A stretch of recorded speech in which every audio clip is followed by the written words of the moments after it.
handout back with you this afternoon. I don't think I'm going to get through all of it this morning, so make sure you've got it with you later on. So, this is the slide I showed before. In the last lecture, we did the preclinical studies, this part, and there's going to be it's going to be split. But we're going to go from IND through clinical studies to the NDA, and it just tells you the timelines involved. It's a bit misleading that I've put 30 days here, because the IND is the investigational new drug, and it's the document that goes with it to support your clinical studies. So until you have the IND approved, you can't start your clinical studies. I'm talking in this lecture about the very American process, and typically people go through the American process because it's slightly easier than the European process, and once you've done it in one, you carry on. Also, there's a lot more scope to run clinical studies in America. They've got a lot more facilities, so sometimes you run studies where it's logistically easier for phase 1 studies. So that's just to put some caveats in. And again, we're looking at this huge long timeline. So the IND, the actual approval of the documentation takes 30 days, but writing it takes significantly longer. You know, you're obviously writing it throughout this 6.5 years, so the turnaround time is 30 days, just to sort of put that in. Drug companies as well, it's always planning for success, so you're always making sure that you think it's going to get through, so there's a lot of positivity. This is just a really, the IND, NDA, to be honest, a lot of the material in this will only be relevant if you actually ever work in this area, but it's useful background to know. So I'm going to sort of go through some of the dry bits and just tell you a little bit about the process. Again, for those of you who ever work in pharma industry, it's worth knowing. For other people, we'll make it quick. So basically, you put your document in and you're waiting for, and you plan to start your clinical study in 30 days' time. Starting a clinical study needs a lot of pre-planning. You've got to have the drug material ready, you've got to have the people in place, you've got to have the drug in place. So you're really planning for success. You're going to roll straight into your phase 1, 2 and 3 study. Once you get it approved, it's not like that document lives for life. You can amend it and you can make changes based on what you find out in your clinical study. So there's lots of different amendments. And what these ones here are basically interactions with regulators. When you talk to people who work in pharmaceutical industry, they'll see regulators as, like you guys probably see examiners. It's the people that tell them whether they can proceed or not, and they can often be seen as quite stiff and fierce people who are got good attention to detail and the like, so they can be seen as a barrier. They shouldn't really be seen as a barrier. I've met plenty of regulators, and they are just there. Their whole role is to make sure that the product is safe. So there's sometimes different motivations. The drug company are there to make money, and they want it done very fast. And the regulators are civil servants who want to do a good, thorough job. So there's sometimes a bit of different motivations. Regulatory is a good place to work if ever you're thinking of it. This is just some history about drug approvals, which goes back to the thalidomide. And again, I'm not expecting you to know all this. If you see adverts, and you can see adverts not dating back that long, when you see the cure-alls, you sometimes see them from the turn of, well, not the turn of the century now, the early 1900s. You see different labels or adverts for products that cure everything. You see them sometimes. At the moment, I think honey's one of those things that's meant to cure everything.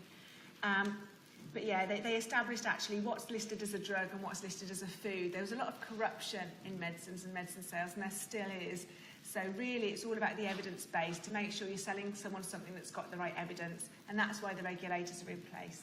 So there's various different tragedies that I'm going to talk through, and it was 1962, so relatively recently, that manufacturers must prove that a drug is safe and effective for the label claims. So it's not actually that long. Prior to that, you could sell anything. And there's been some drugs recently withdrawn.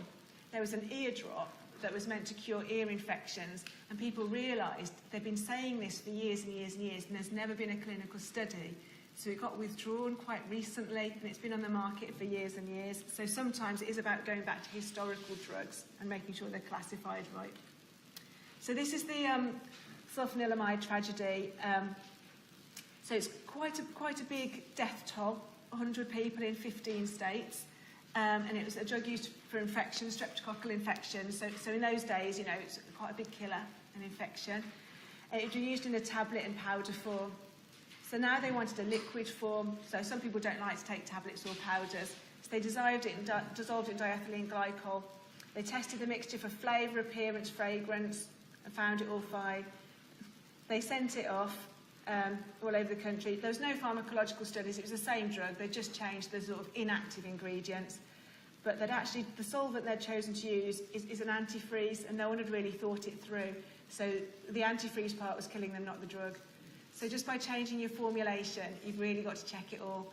And it's quite frightening that things like this are happening quite recently as well.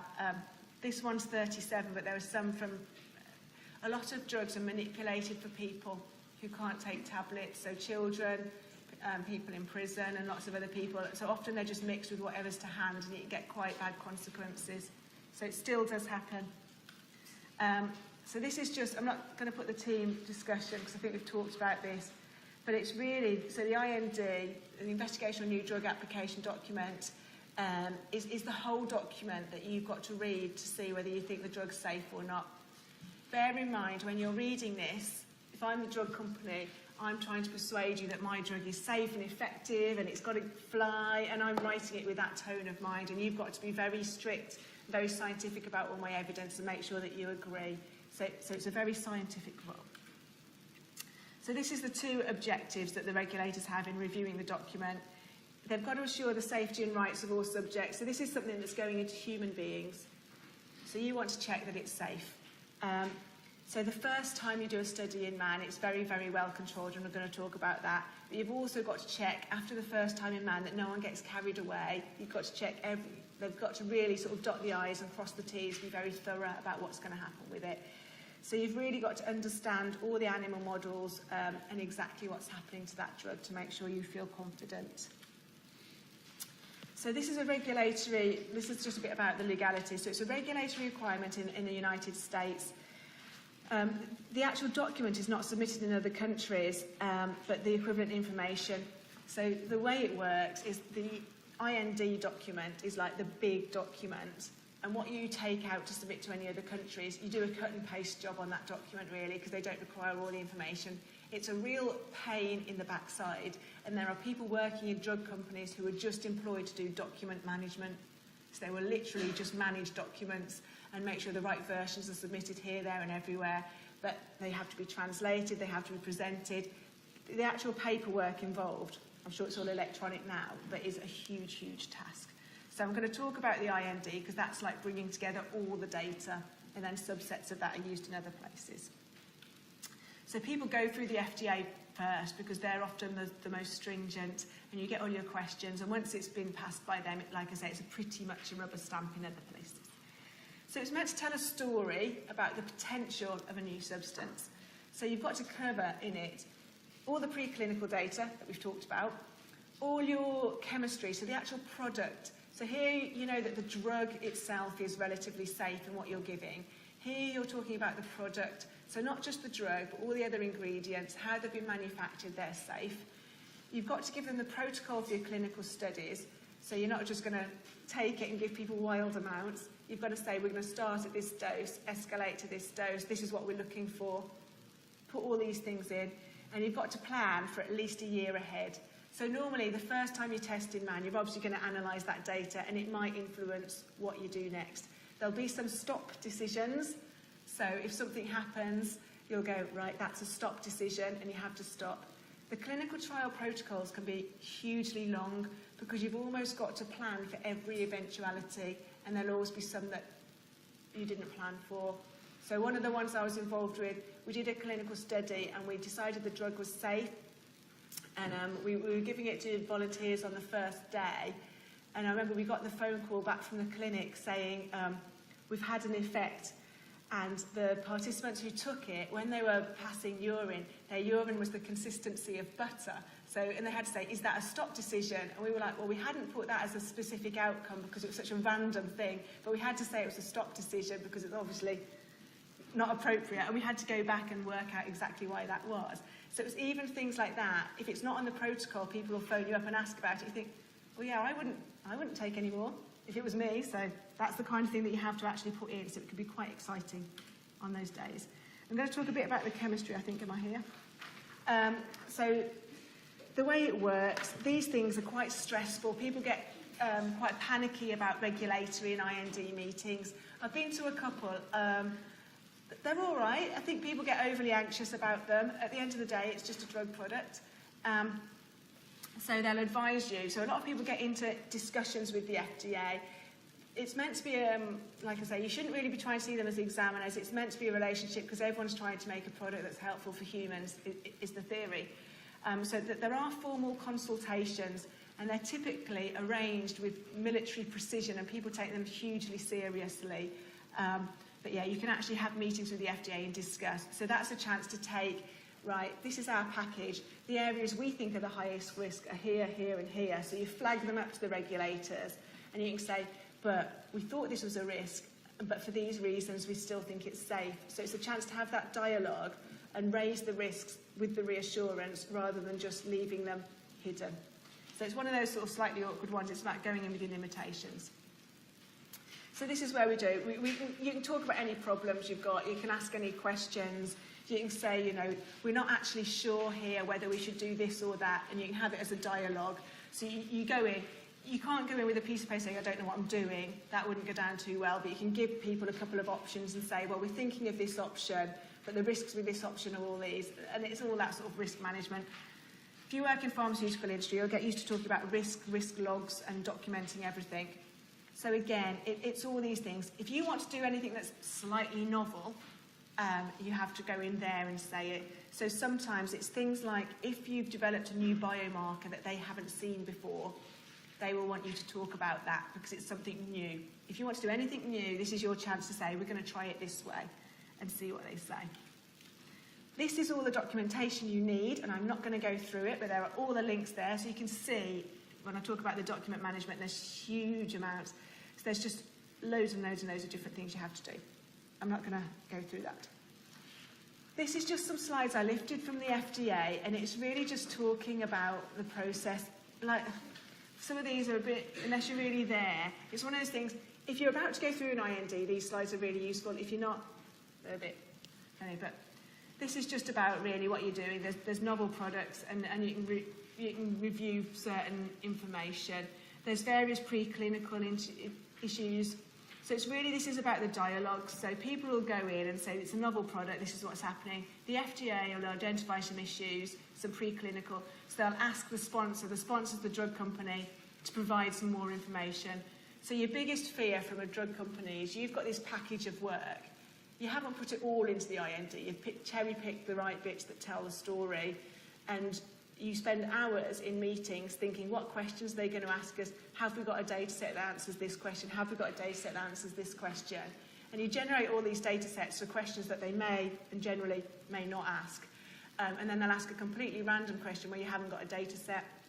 But I guess that the whole thing about the timelines is if they ask you to provide some information, so if they say, actually, can you tell me more about this study? The clock stops on that 30-day window until you give them back the information.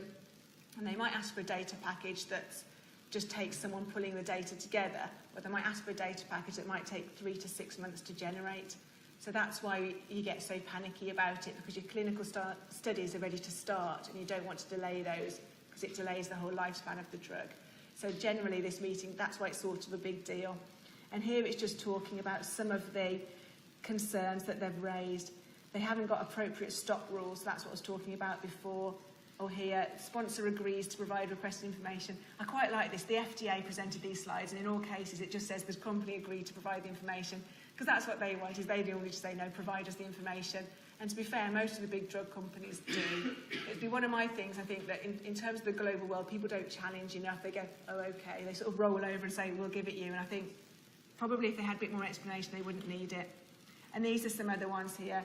It generally is just about all these agreements reached, meeting minutes and all this stuff. So don't worry too much. It's just normally saying that it is a dialogue, and that's the point I was trying to make with these slides, that actually you can have a conversation with these people. They're not there to just block the way. But normally it does result in you as a drug company giving them more data.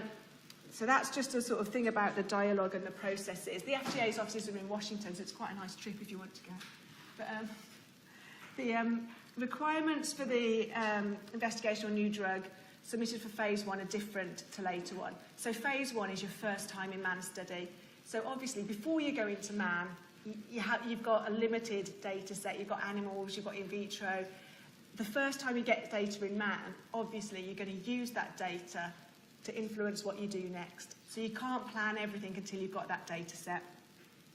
So again, typically, like you say, less data is required for phase 1, because once you've got that human data and you know exactly what dose you're going to give, you can really plan your phase 2 and phase 3 studies. It's not just about knowing the dose and knowing it's safe. The drug's also got to be doing its job. That's the other important thing that quite often gets missed in the excitement of everything. So this is your phase 1 trial protocol.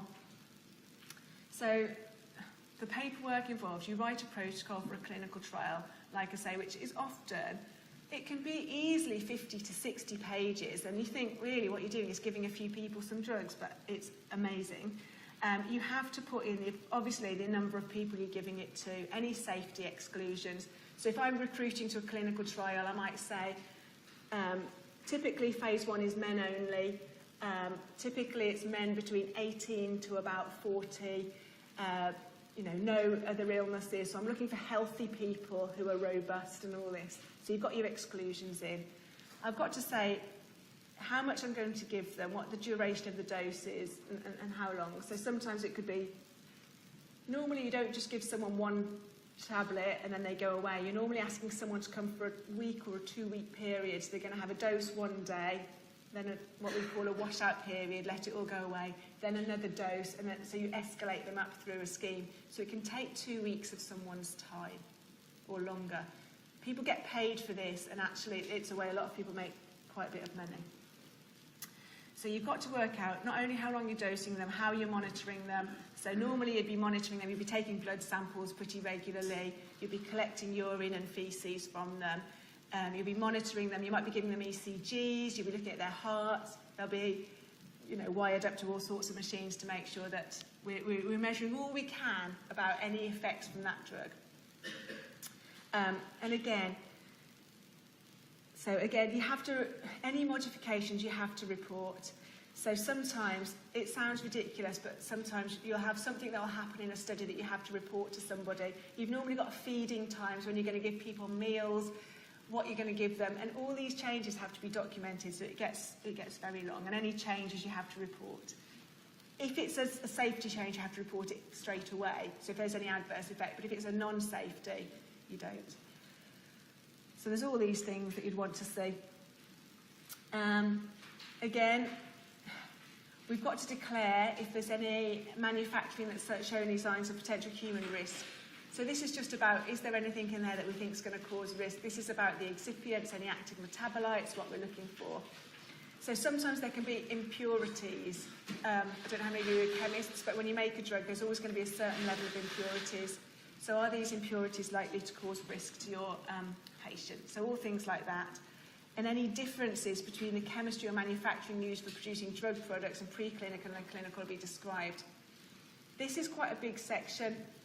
When you do your preclinical studies, you're looking at animals and you're looking at making drug on a relatively small scale, so a few kilos.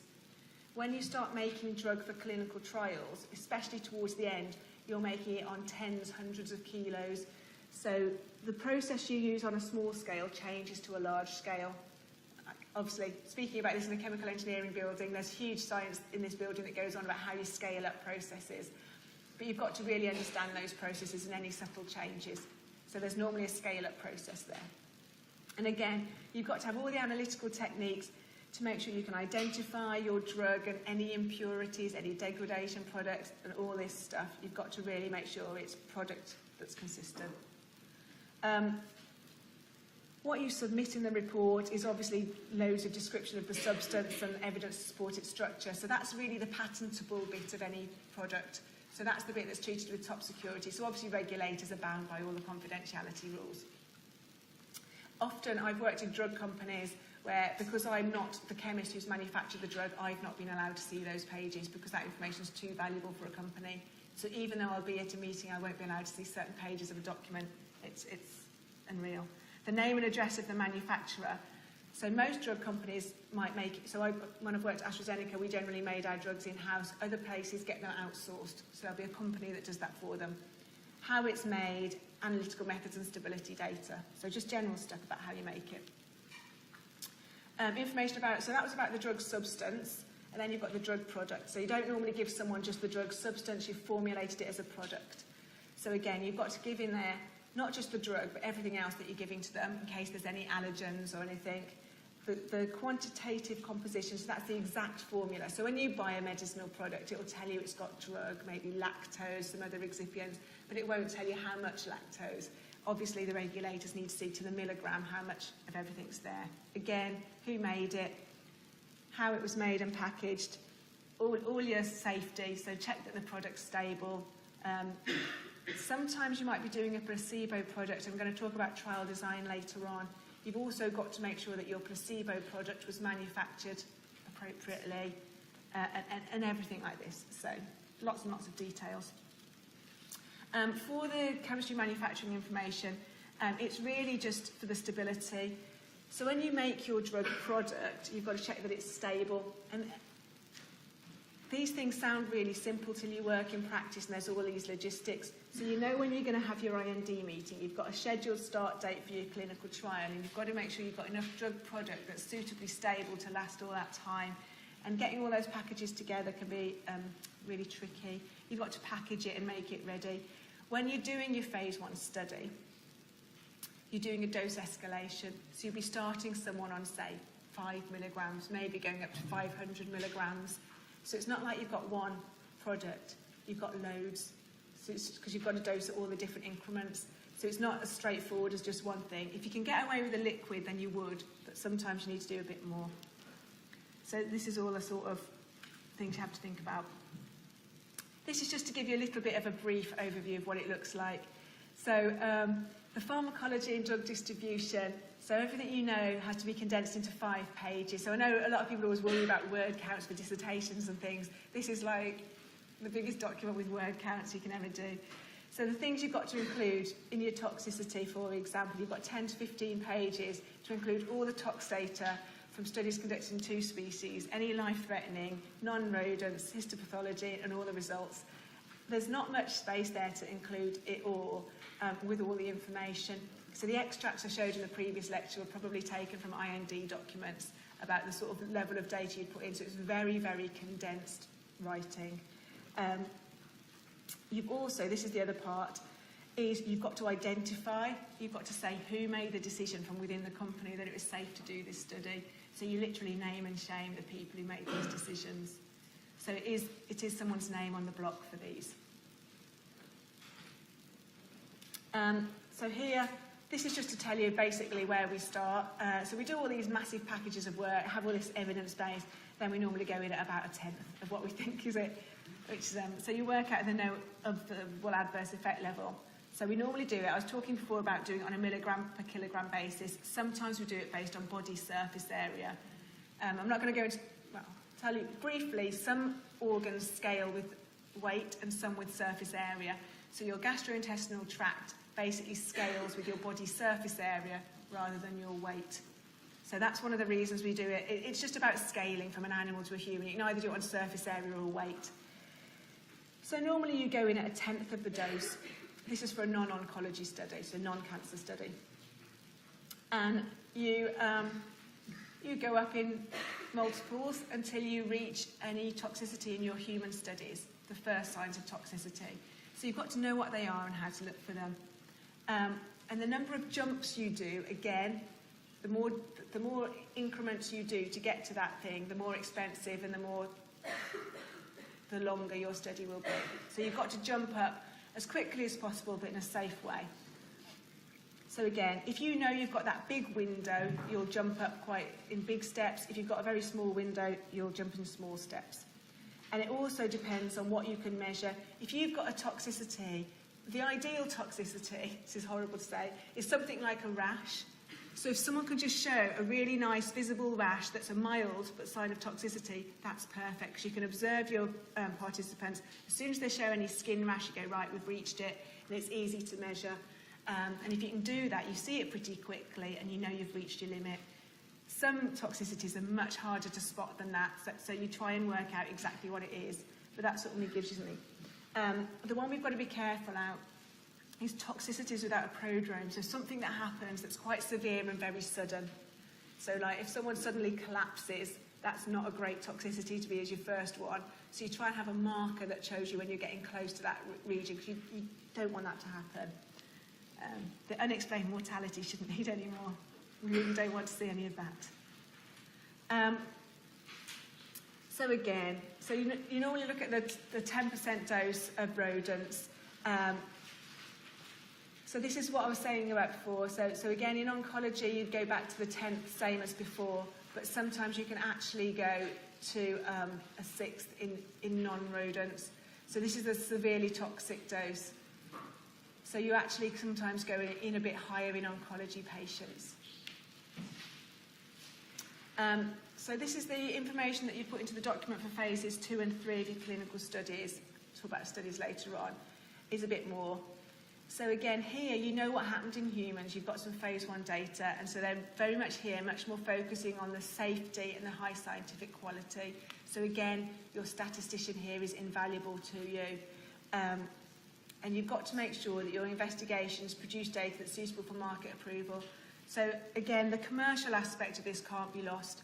If I'm designing a drug that's going to compete with Pfizer's latest drug, just for example, I've got to prove that my drug is equally, if not better than the Pfizer drug. I've got to prove that to regulators, and I've got to prove that to Pfizer, because they all come back and say, no, ours is better, we want the market share, we want the money. So you've really got to do that study. So you're not only appeasing the regulators, you're appeasing your competitors. And also in the UK, we've got people like the National Institute for Clinical Excellence, so NICE, who actually eventually say whether you can sell your drug or not. So you've got to make sure that you get there. So that's the high scientific quality. You've got to be able to stand by it. So this is some of the things that happened during the phase 2 of the clinical study. I'm going to talk about not just the clinic part, the non-clinic part. Phase 1, you've got small numbers. Phase 2, you're scaling up and you're trying to give the formulation that's going to be the final formulation. The way you do your studies, you've got to make sure that the data you find is highly great scientific data, matches exactly what's going to happen in everyday use. If you've got something bizarre happening in your clinical studies that won't be replicated in real life, then no one's going to buy your drug, or it's not going to be licensed. So you've got to make it as real life as possible, and that includes using the product that's going to be the same product used going forwards. It's quite an early day to get your formulation ready. This is just about who you choose for your studies. So again, for the phase 1, we're choosing these healthy male people typically, but when you're going into the later studies, you've got to choose a relevant population. So if your population is likely to be elderly people, you've got to make sure you're choosing those people. You've got to choose, how do you measure when the disease gets better? Sometimes, again, some diseases have got really clear endpoints. If you think about some of the neurological things, so anxiety, depression, dementia, how do you measure whether someone's better or not for those illnesses? If it's an infection, you can normally measure that pretty readily, or if it's something to treat, something that's got very visible or measurable signs, it's easy. You've got to think about safety issues in special populations, and that's just to do with if there's any exclusions or any vulnerable people in your population. At the moment, it's hugely fashionable to try and get patients involved in the design of a trial to try and recruit people. So, as an example, there's tons of work going on at the moment in type 2 diabetes. There's loads and loads of competitor drugs out there, and there's so many drug companies trying to launch drugs for this market. Actually, if you've got type 2 diabetes, they'll try and recruit you for any number of trials because there's so many going on. And it's sometimes about getting the patient's perspective, because the patient might say, well, I want to do this trial but not that trial, and involving patients can be good. There's other groups of people that are overly experimented on, if that's not such a bad way of putting it. So children with cystic fibrosis, they're normally involved in a clinical trial for most of their life, and people with haemophilia. There's certain populations, if you want to create a new drug for those, great, but you might not find any people who aren't already on a drug trial. And normally you can't be on 2 drug trials at once, because then they wouldn't be able to know the effects, whether it's from drug A or drug B. So again, there's all things like that to think about. Investigators brochure. This is a version of the SEN. The IND goes to the regulators, and it's got lots of confidential information in it, like the drug structure and lots of very top secret things that basically are the patents that that drug company owns. The investigators brochure is like the public version that people involved in the trial can read. So if you were going to take part in the trial, you might never be able to see the structure of the drug because it's too valuable, but you'd be able to see a lot of other data about the safety if you wanted to read it. So it's like a public version of it. So it tells people who are running the trial, so the medics that recruit to the trial, the nurses, the pharmacists, and everyone who's involved gets to read this version, not the IND. And actually, as a trial subject, you're also allowed to ask to read it. Most trial subjects wouldn't, and they're very weighty documents. But it's also what goes to the ethics panel, because if I wanted to run a clinical trial, the drug company can tell me their company's approved it, but if I wanted to run it, say, at the QE would have to put it through their ethics boards as well, so it's the one that can go to an ethics committee. So it's all about making sure that you're preserving the right safety and welfare. It's a very much more patient-centred document rather than product and drug substance-centred document. So it's all about preserving the welfare of the patient. And again, it's all about making sure that you're highlighting any risks and benefits. The patients, when they sign up to do the trial, they're fully aware of what might or might not happen and how they're going to be monitored. So clinical trials, it's always up to the patient to sign up to. Phase 1 you get paid, phase 2 and phase 3 you don't. So it's whether you want to sign up or not, you've got to have the right information. And in any drug treatment, you'll be told about the risks and benefits. So it's the same thing. This is, again, just a cover. If you wanted to read one, there's an example to one there, but it literally tells you everything about it. This one might have the chemical structure in it. Sometimes they're repurposing drugs, but you'll see. This is just the paperwork. I'm not going to talk about this, but basically every year you have to write a report on what you've done. So it's just about, there's so much documentation. It's just saying, did it go to plan, did it not? If it didn't go to plan, what happened? This is the safety reports. So drug development, we show it as separate units, but it's not. While you're doing the clinical studies, there'll still be some animal studies or other studies going on just to check various bits and pieces. So in parallel, if something comes up from any of these studies, you'll have to flag it and inform the study. So it's just about making sure there's a feedback loop if anything happens. Adverse events, I think I talk about these in the pharmacovigilance, but you have to work out whether they're due to the drug substance or not. So if I'm in a drug trial and fall over every morning, is that to do with the drug or is that just to do with something else that's going on in my life? So you've got to just check out all those things. Any amendments? So again, this is just really reminding me of all the paperwork that's involved. You've got to keep it all up to date. So when you run a clinical study, basically, even if the medic in charge changes, if they get a new job, if they get someone new in, you've got to put an amendment because every person involved has to sign up that they've read it. So anyone involved in running the trial, it's an amendment, and you have to keep those things up to date. So any new investigators, any changes to the protocol, literally, sometimes you'll say that the drugs are going to be stored in a locked fridge, and sometimes someone will say, well, we haven't got a locked fridge, but we can put a locked box in a fridge, so you have to put that as an amendment. It's to that level of pedantic detail you have to really update. It's an absurd situation. Again, lots of different things going on. So are they available to the public? No. It's quite secret. If I'm working at AstraZeneca and I've got a drug that's targeting a specific illness. So I can tell you this because it's launched. I worked on Brilinta, which is Trocagalor, which is a heart drug.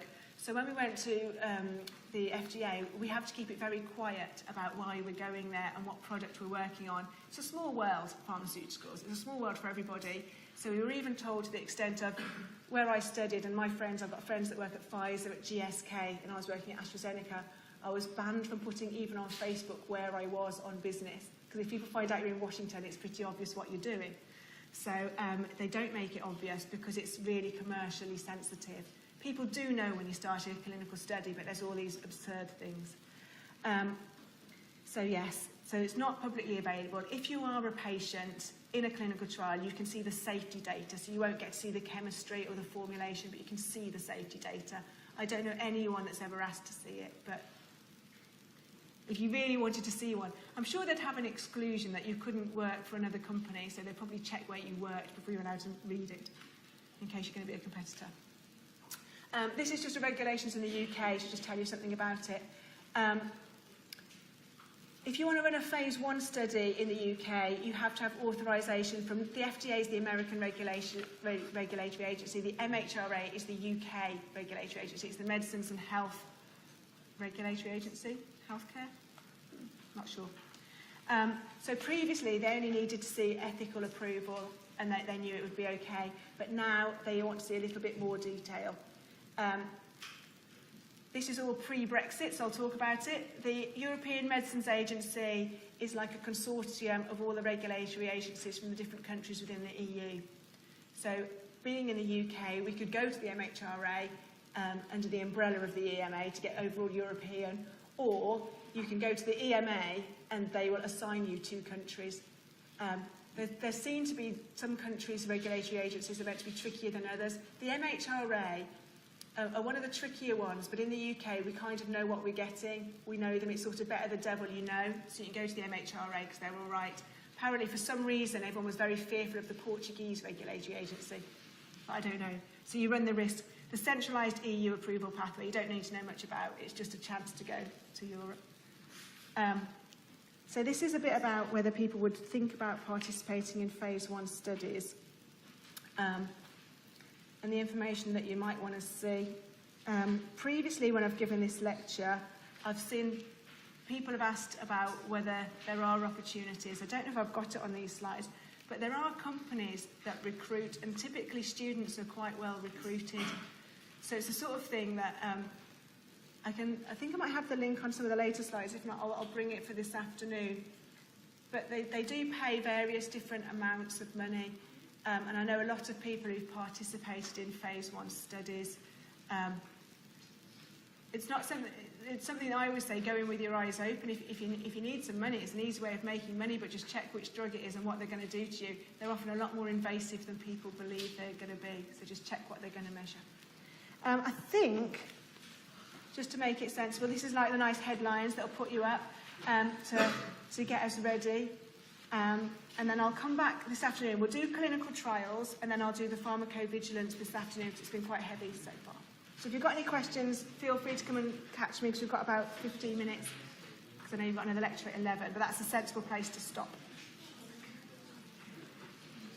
So if you can bring this one with you.